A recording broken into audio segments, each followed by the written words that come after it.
Hello everyone.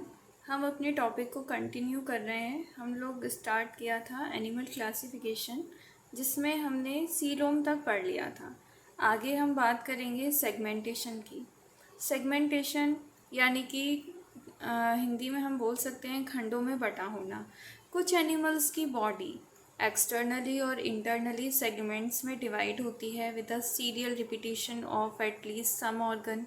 For example earthworm हो गया, ठीक है। इसका बेस्ट एग्जांपल है अर्थवर्म। अब हम बात करते हैं नोटोकॉर्ड की।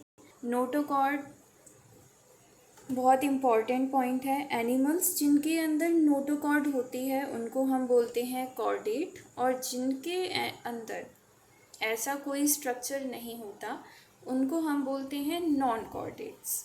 नॉन कॉर्डेट्स पॉरीफेरा से इकाइनोडर्मेटा तक पाए जाते हैं। इसके बाद कॉर्डेट स्टार्ट हो जाते हैं। अब हम बात करते हैं लिविंग ऑर्गेनिज्म की। लिविंग ऑर्गेनिज्म को हमने दो पार्ट्स में डिवाइड किया है। एक है कॉर्डेट, देन सेकंड है नॉन कॉर्डेट। कॉर्डेट्स के अंदर वर्टिब्रेट्स आते हैं, यानी ऐसे एनिमल जिनके अंदर नोटोकॉर्ड है। जिनमें नोटोकॉर्ड होती है वो आगे चल के वर्टिब्रल कॉलम में चेंज। नॉन कॉर्डेट्स को हम इनवर्टिब्रेट्स भी कहते हैं। इनके अंदर नोटोकॉर्ड नहीं होती, इसीलिए इनमें कोई वर्टिब्रल कॉलम नहीं बनती।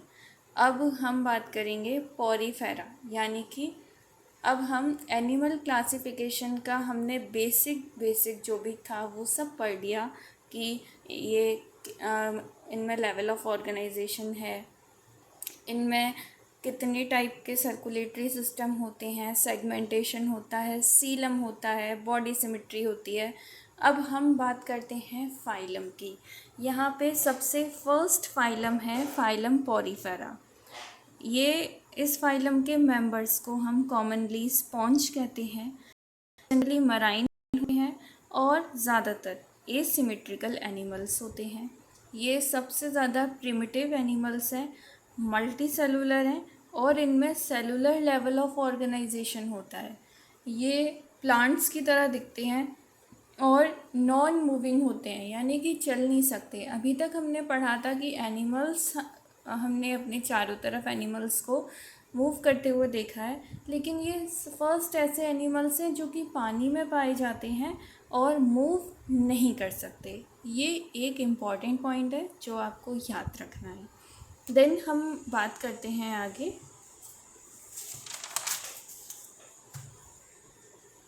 स्पॉन्जेस का मोस्ट इम्पॉर्टेंट कैरेक्टर है कि इनमें वाटर ट्रांसपोर्ट या कैनाल सिस्टम होता है।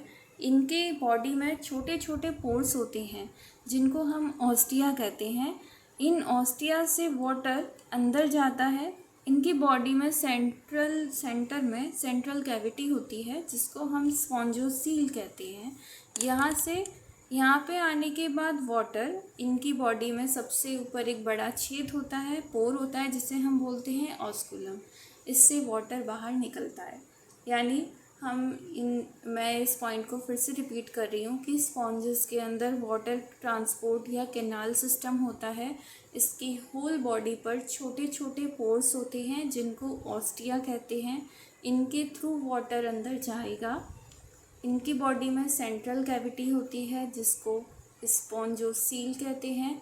ऑस्टिया के थ्रू वाटर स्पॉन्जोसील में जाता है और वहाँ से एक बड़ा पोर होता है अपर पार्ट में स्पॉन्जेस के, उसको हम बोलते हैं ऑस्कुलम।